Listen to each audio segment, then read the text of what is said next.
I came home from a weekend camping trip to find 3 decades-old oak trees lying in pieces across my lawn.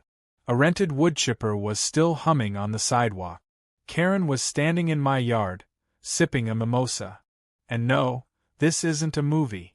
This is what happens when a Karen-backed fake HOA plays militia in the wrong neighborhood. Freeze frame, yep. That's me. The guy whose private well HOA Karen tapped into to illegally water her garden. What did I do? I flushed her system with sewage. And oh buddy, that was just the beginning. Let me rewind a little because that story deserves context. I live in what used to be the kind of peaceful, tucked-away mountain suburb where people left fruit baskets on your porch for Christmas and waved from lawnmowers.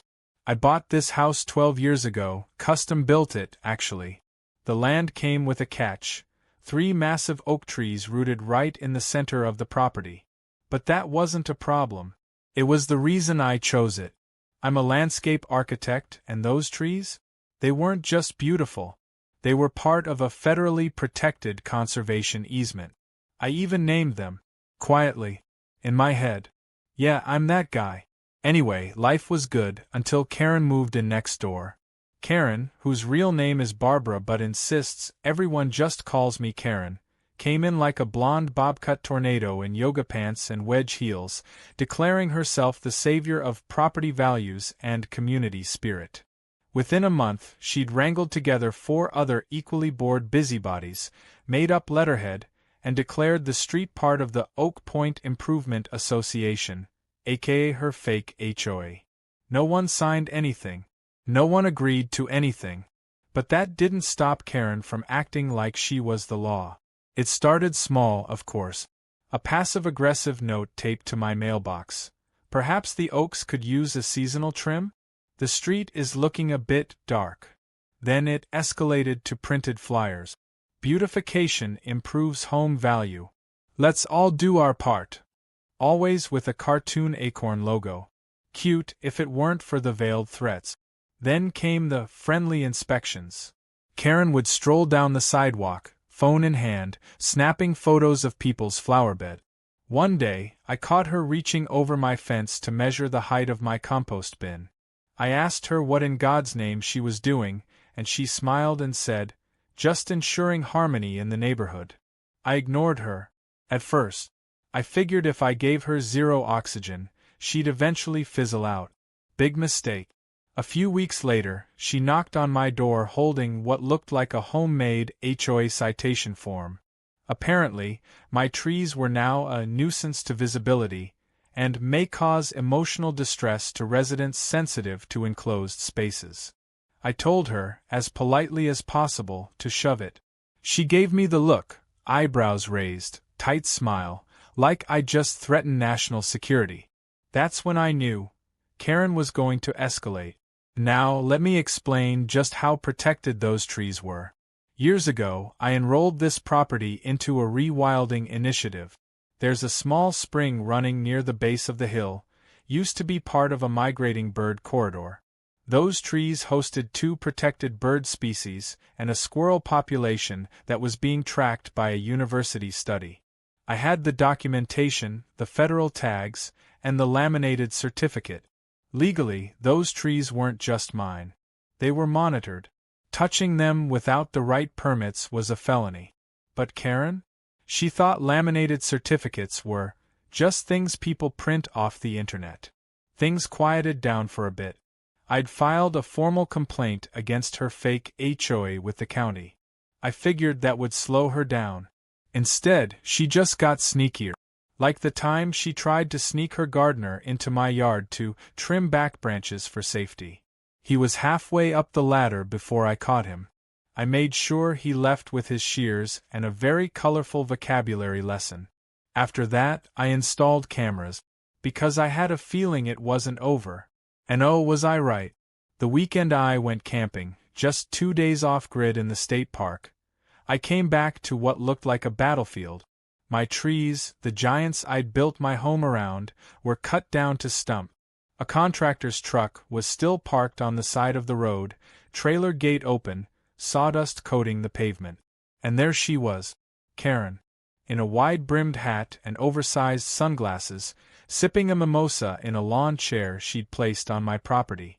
She turned to me and said, "Doesn't the street just feel lighter?" I didn't scream. I didn't charge. I just stood there, jaw clenched, taking it all in. The butchered trunks, the piles of branches, the shattered habitat. My birds were gone. The squirrels? Probably scattered or dead. One of the trees had a university tag still nailed to it, now lying in the grass next to a pair of work gloves. I felt something deep in my chest, like grief. That might sound dramatic, but when you've nurtured something for over a decade, it's not just wood and bark. It's part of you. Karen, sipping her drink like she was watching a Sunday parade, said, "I'll send you the invoice. I had to cover removal out of pocket since you wouldn't cooperate." Now, here's the part that made my brain short-circuit. She thought I would pay her for illegally cutting down my federally protected trees. The sheer audacity could have powered the neighborhood for a week. I walked past her without a word. Into the house. Grabbed my file folder from the safe. The one marked Protected Habitat Legal, and started making calls. Not to the police. Not to a lawyer. First to the U.S. Fish and Wildlife Service. Then to the state's Forestry and Environmental Crimes Unit. And finally to my contact at the university, the one tracking the squirrel population in the now-demolished oak. I walked back outside. Karen was still lounging, like she was expecting me to thank her for cleaning up. I said, "Hope you kept the receipts. You're gonna need 'em. For evidence." Her smile wavered for the first time. The next day, I filed an official complaint. Not with the county, this time with the feds. And when the forestry agent asked me if I had footage of the removal, I smiled and said, "Better. I've got audio." My backyard camera picked up everything she said to the contractors. Turns out Karen didn't just cut down some trees. She committed a federal offense. And while she was busy planning her next HOA bake sale, I was building a case strong enough to plant her straight in court. But the trees? That was just the first cut. Because what Karen didn't know, what she really didn't know, was that she'd tapped into my private well to water her massive ornamental garden all summer. And that the line she ran? Illegal as hell. And oh buddy, you want to hear what happens when someone feeds off your water without permission? You flush the system. With sewage. But I'll tell you that story in a minute. First, let's talk about how the federal government reacts when someone like Karen goes full lumberjack on protected land. Spoiler alert, they don't bring cookies. I didn't sleep that night. Not because I was furious, though I was, but because I was focused. See, unlike Karen, I don't do things impulsively. When I go to war, I don't throw tantrums. I file paperwork. And that paperwork, done right, is the kind of slow-moving avalanche that swallows people whole. By sunrise, I had every document, timestamp, and photo ready to go. The audio from my backyard camera, where Karen was caught telling the contractors, "Just take them down. He'll thank me later," was already backed up to 3 separate drives. My first call of the day was to the Department of Forestry. The woman on the line sounded half asleep until I mentioned the conservation easement number. Then her voice changed. Sharp. Alert. She asked if the trees had been removed in full. I said yes. She asked if the property was still intact otherwise. I said mostly, except for the now decimated microhabitat and a few $1,000s worth of landscape damage. Then I sent her the photos. I could hear her gasp quietly before she said, "We'll be dispatching an officer." That was just the start. Next, I contacted the U.S. Fish and Wildlife Service. They already had a record of my land from the Rewilding Initiative. The biologist I'd worked with 3 years ago even remembered the property and the nesting hawk. When I told him the trees were gone, he went silent. Not a stunned silence, an angry one. He asked if the oak with the aluminum tag had been one of them. I confirmed it. That tree alone had been used for 3 environmental studies over the past decade. Its destruction? That was more than landscaping. That was felony-level interference with a federally registered research site. Within 48 hours, agents from both agencies had visited my property. They weren't in suits. They were in heavy boots and field gear, clipboards in hand, serious expressions on their faces. They surveyed the site, took samples, photographed the stumps, measured the root diameters. I showed them Karen's courtesy notice flyers, which she'd so thoughtfully printed with her full name and HOA title at the top. Then I played them the audio. One agent just shook his head slowly. The other muttered, "People think, because it's their backyard, they're exempt from federal law." I didn't say anything. I just let the weight of their presence do the talking. Meanwhile, Karen was having the time of her life. At least, on the surface. She'd hosted what she called a tree freedom celebration with a few of her HOA minions, complete with cupcakes shaped like axes. I wish I were joking. She even took selfies in my front yard, giving a thumbs up in front of the wood chipper before it was hauled away. What she didn't realize was that by the time those pictures went on her neighborhood Facebook group, they were already in the inboxes of federal investigators. I wasn't sitting idle either. I'd hired an environmental lawyer. Expensive? Sure. Worth it? Oh, absolutely. He was a former EPA litigator with a specialty in conservation violations. When I showed him what had happened, he leaned back and said, "This is not just a fine. This is going to be an example." He drafted a cease and desist letter addressed to the entire HOA board. It wasn't just a friendly warning. It was a notice of potential personal liability for every member who had voted or supported the tree removal. He cited case law. He cited environmental codes. He attached a scanned copy of the conservation easement and made it very clear. Anyone involved could be named in a federal suit. Karen's reaction was predictable. She called a neighborhood meeting, at her house, of course, and tried to rally support. Her narrative? That I was an unreasonable tree hoarder with a grudge against community improvement. She actually used the phrase, aesthetically aggressive vegetation. What she didn't know was that one of her supporters, her own treasurer, had already called me, quietly horrified, and handed over a recording of the meeting. In it, Karen admitted she'd hired the contractors herself and maybe fudged the paperwork a little. She even joked about forging a maintenance order and claimed the trees were probably diseased anyway. That recording, combined with my own, painted a very clear picture. This wasn't a misunderstanding. This was a deliberate act. Within a week, Karen received her first letter from the Department of Forestry. Not a bill yet. Just a notice of investigation. A big, official-looking envelope that screamed trouble. The HOA received a similar notice. The board called an emergency meeting. I wasn't invited, but I heard about it anyway. Apparently, panic had set in. The reality of personal liability was starting to click. That fake HOA suddenly felt very, very real. Then came the call from the university. The biology department that had been tracking the squirrels? They'd officially withdrawn from the project due to habitat destruction. That alone triggered a secondary review by the State Environmental Office. And here's the kicker.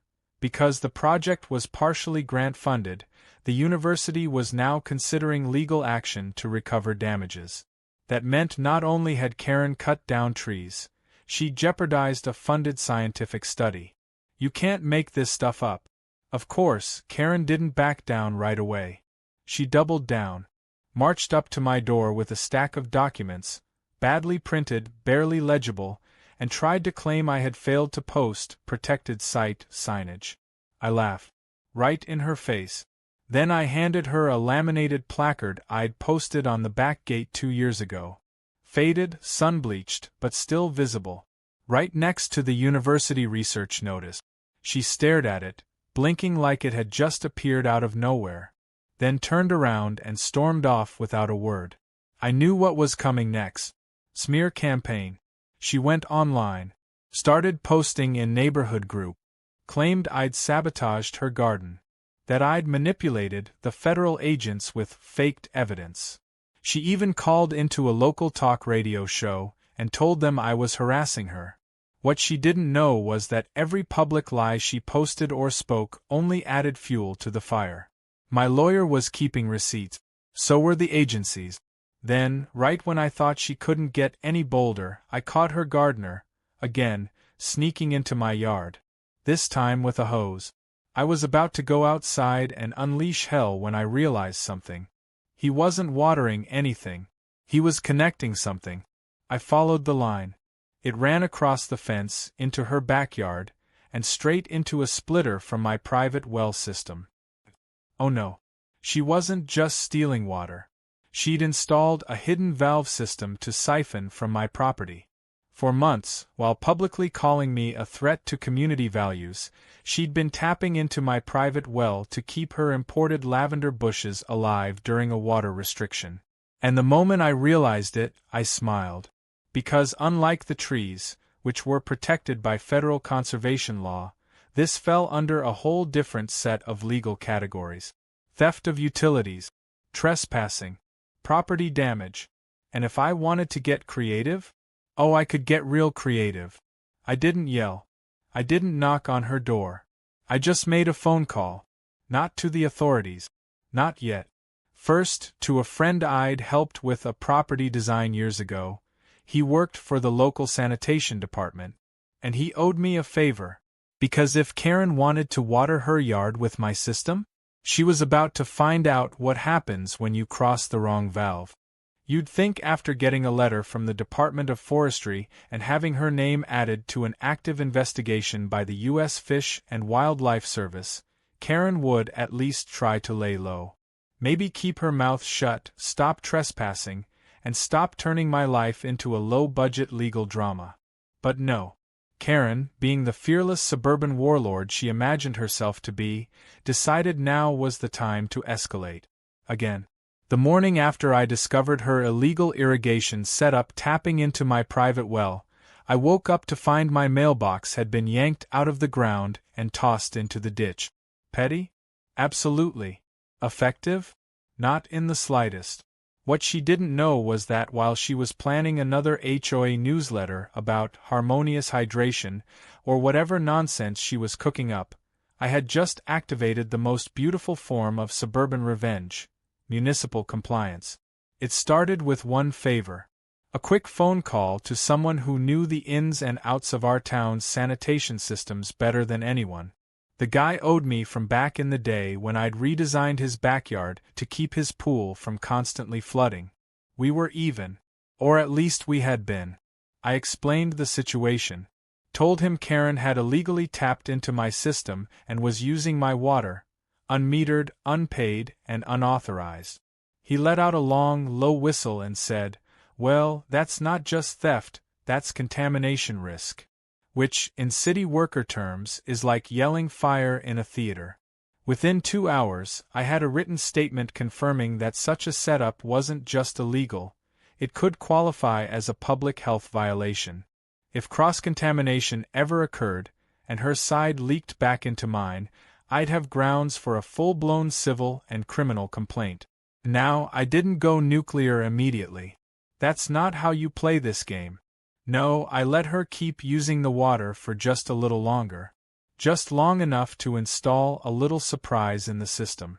A redirection valve, installed by a professional plumber, that rerouted anything pulled from that line into a very specific source, an unused gray water tank on the side of my property. And that tank? It had recently been used for septic system backflow testing. Let me put it plainly. The next time Karen ran her sprinklers, she'd be fertilizing her lavender with recycled sewage water. Legally, it wasn't even tampering. The valve was entirely on my side of the system. I had the plumber's certification. I had my own water source. Karen had stolen from me. I had simply returned the favor. The results were immediate. And disgusting. 2 days later, her prized garden smelled like a portable toilet at a chili cook-off. Her grass began to yellow. Her decorative ivy started to droop. And her outdoor yoga group? Cancelled indefinitely. She tried everything. More fertilizer, spraying it with perfume, even bringing in a landscaping company to diagnose the issue. But nothing worked.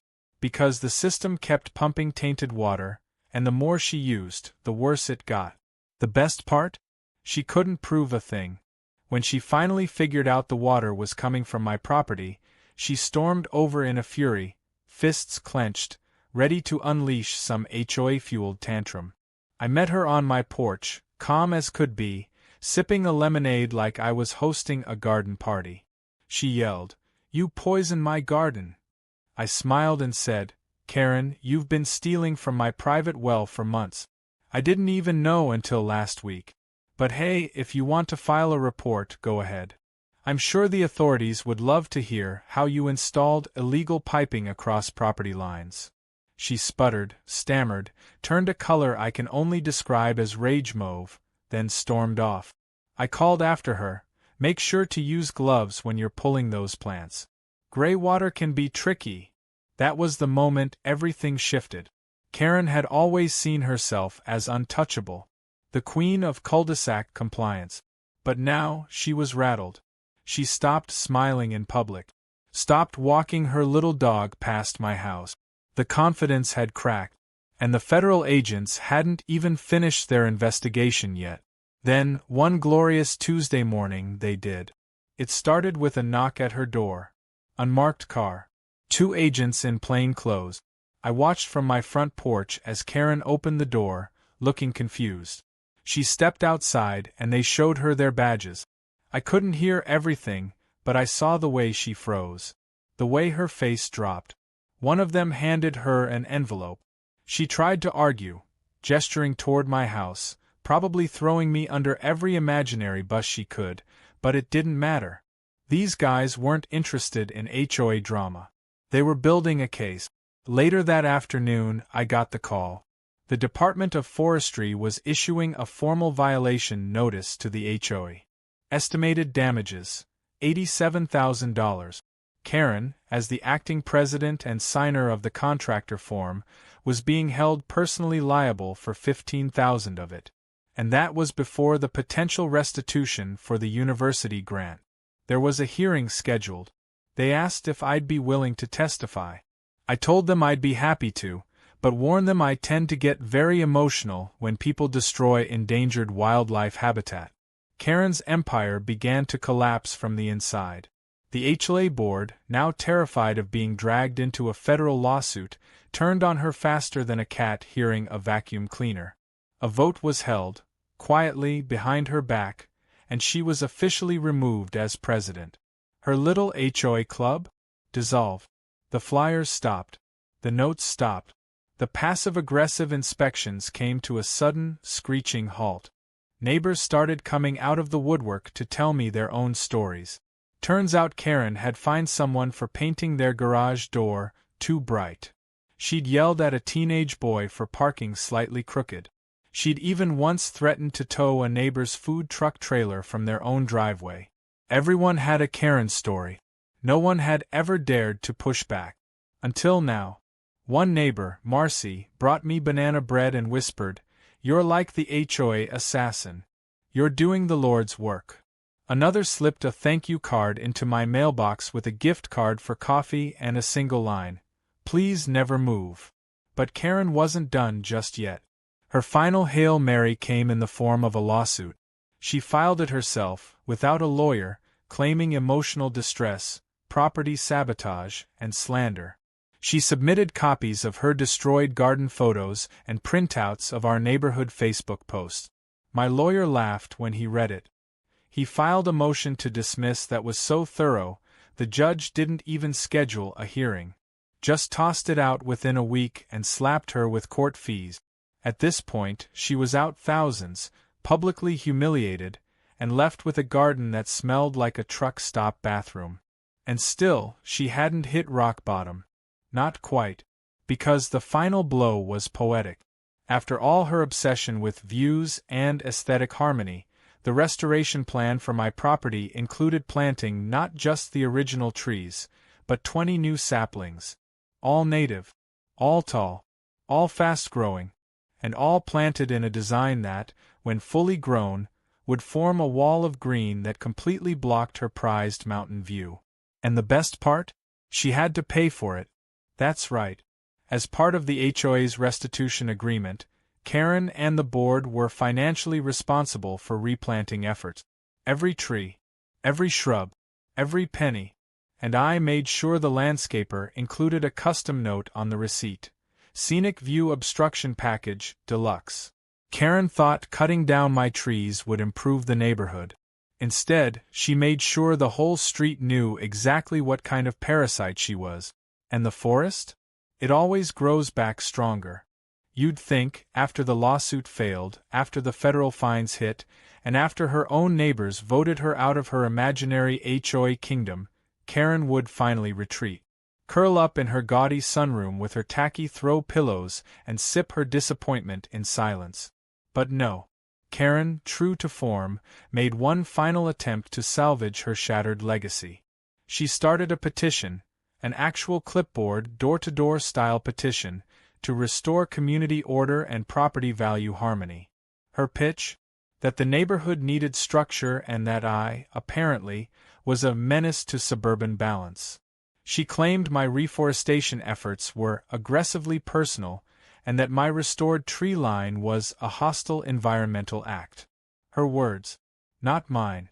To her credit, she actually convinced 3 people to sign. And I think 2 of them misunderstood what they were signing. But most just shut the door in her face. One guy told her, "Lady, he planted trees. You destroyed a federal conservation site. Maybe sit this one out." Another neighbor called the police. Not on me, but on her, for harassment. She finally stopped when someone threatened to put her petition efforts on social media, and she realized the world outside our neighborhood didn't think HOA dictatorship was a noble cause. Meanwhile, the restoration efforts on my property were in full swing.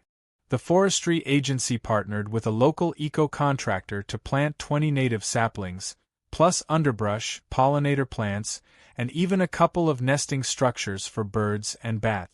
The plan was stunning. It wasn't just about replacing the 3 oaks Karen had butchered, it was about rebuilding an entire ecosystem. And it was happening fast. Every time I looked out my window and saw that green wall rising again, I felt something that almost resembled peace. But it wasn't just restoration. It was revenge too. Because I'd worked with the contractors to design the layout just right.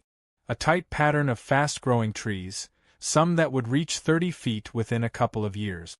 Thick placement. Overlapping canopies. All perfectly arranged to grow directly between my house and Karen's. From her second-story deck, the one she'd built specifically to admire the view, she now saw rows of leaves. And they hadn't even fully grown in yet. One morning, I caught her outside staring at the wall of green, arms crossed, mouth tight. She stood there for 10 solid minutes, then went back inside without saying a word. A week later, I got a letter in my mailbox. Handwritten. No envelope. It read, "You've made your point.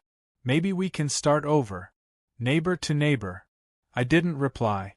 Instead, I laminated it and nailed it to the inside of my shed, right next to her first HOA citation. But poetic justice wasn't done with her yet.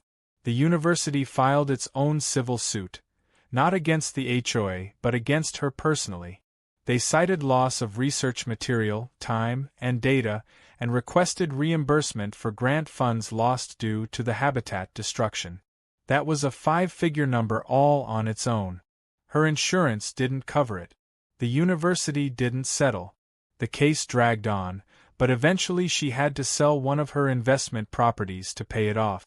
I didn't cheer or gloat. I just stood in my yard, planting milkweed for the butterflies, knowing the ecosystem was healing, and so was the neighborhood. What came next was almost peaceful. The air felt lighter. People smiled more. Neighbors started having casual chats again, like they used to before the HOA madness infected everything. Someone even hosted a block party, the first in years. Karen wasn't invited. She watched from her window as we grilled burgers, played cornhole, and laughed like people who actually liked living here. The silence from her property was its own kind of music. Months passed. The saplings grew taller. My garden came back in full. The hawks returned, new ones, younger ones. A pair even nested in one of the new trees. The university biologist sent me a handwritten thank you note and a print of one of the squirrels they'd tracked before the destruction. Apparently, a few had survived and returned. That photo went on my fridge. Then something happened that, honestly, I didn't see coming. The new HOA, yes, a real one this time, formed legally with community vote and oversight, approached me.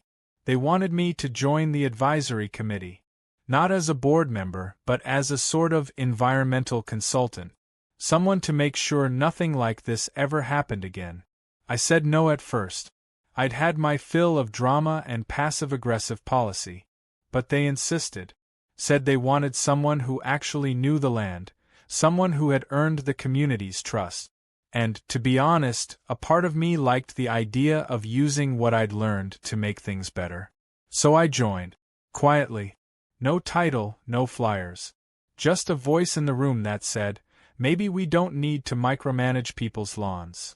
A voice that reminded people that sometimes the best improvement is leaving nature the hell alone.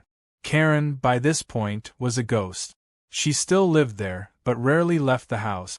The only time I saw her was when she'd step out to water her now pitiful garden, still trying to revive those lavender bushes. They never bounced back. I overheard a new neighbor once ask her why her yard smelled weird sometimes. She muttered something about poor soil and went back inside. And me?